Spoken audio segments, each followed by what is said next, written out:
करने के बाद में अनपत्य दुख के कारण, संतान न होने के कारण बड़े दुखी हुए और अपने कुल के आचार्य वशिष्ठ महाराज के पास गए।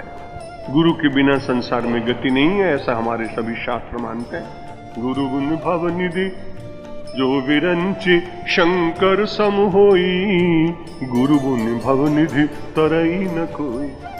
जो विरंच शंकर सम होई, ब्रह्मा के समान, शिव के समान, विष्णु के समान भी कोई व्यक्ति हो जाए तो भी ऐसा कहते हैं, शास्त्र कहते हैं कि बिना गुरु के ज्ञान प्राप्त नहीं होता है। भवसागर से व्यक्ति तरता नहीं है, इसलिए हमारे स्वयं भगवान श्री राम ने, भगवान श्री कृष्ण ने भी गुरु धारण किया। और यहां वशिष्ठ महाराज तो पूरे कुल के आचार्य हैं, कुल गुरु हैं, इसलिए उन्होंने सोचा कि मैं अनपत्य हूं, मेरे प्रजा नहीं है, संतति नहीं है, इसलिए चलो हो जाए तो बड़ी अच्छी बात, पर अपने गुरु को अपना दुख बताएं तो सही। कब तक अपने भीतर घुटते रहेंगे? इसलिए अपनी घुटन को समाप्त करने के लिए अपने कुल के आचार्य वशिष्ठ महाराज के पास गए। स्वामिन पुत्रा कथम मेषु सर्वलक्षण लक्षिता, पुत्रहीनस्य मे राज्यम सर्वम दुखाय कल्पते।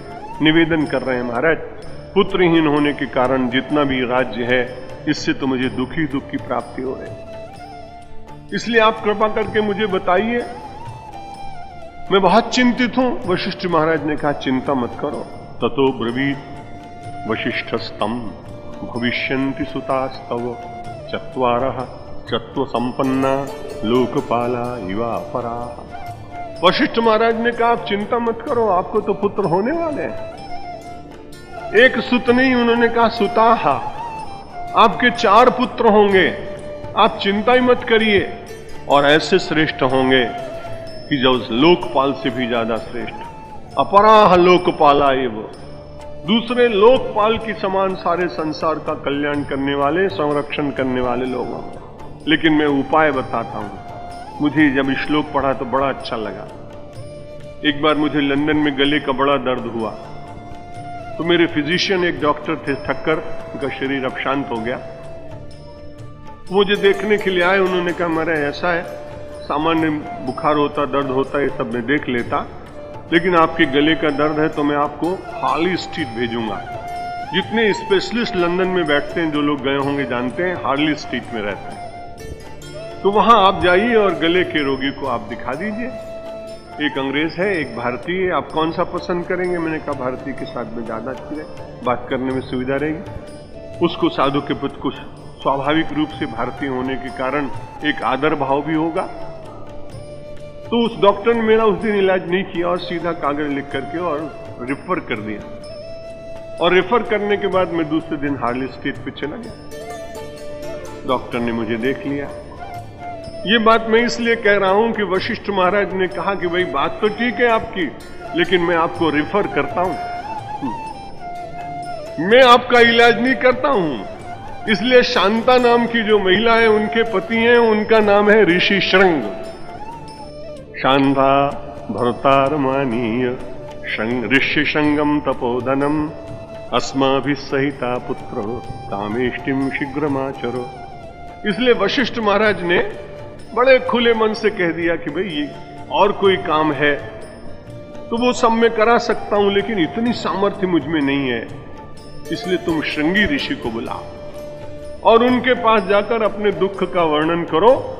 उनकी पत्नी जो शांता थी वो भी बड़ी तपस्विनी थी, इसलिए हमारे देश में जब लोग ये कहते हैं कि महिलाओं का आदर कम हुआ है तो मैं उनके साथ सहमत नहीं हूं। बीच के मध्य युग में कभी ऐसा हुआ होगा, लेकिन वैदिक काल में ऋषियों को वेद पढ़ने का अधिकार, शास्त्रार्थ करने का अधिकार, ये सब कुछ दिखाई पड़ता है।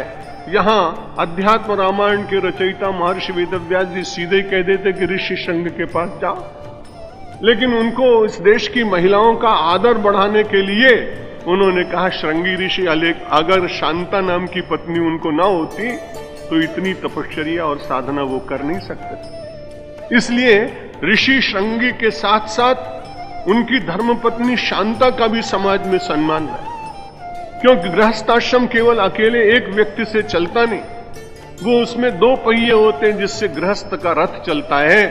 इसलिए वशिष्ठ महाराज ने कहा, शांता के जो भरतार हैं ऋषि शंग, आप उनके पास जाइए और फिर वो जैसा कुछ बताएंगे।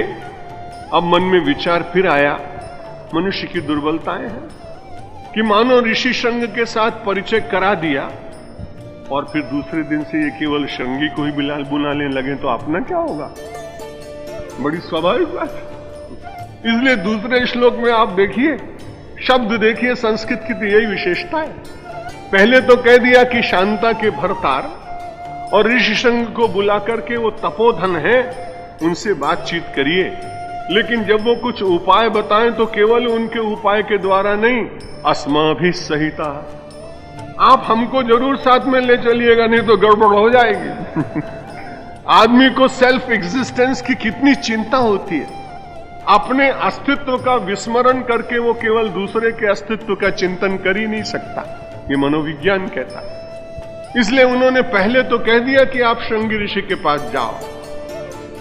फिर तुरंत याद आया कि श्रृंगी ऋषि से कहीं इतने ज्यादा प्रभावित हो गए तो अपनी तो पधरौनी बंद हो जाएगी, हमको भी अपनी पधरौनी की चिंता तो रहती। तो उन्होंने विचार किया कि भाई सब लोग साथ साथ कर यज्ञ करेंगे। तथेति मुनिमानीयो मंत्री भी सहित शुचि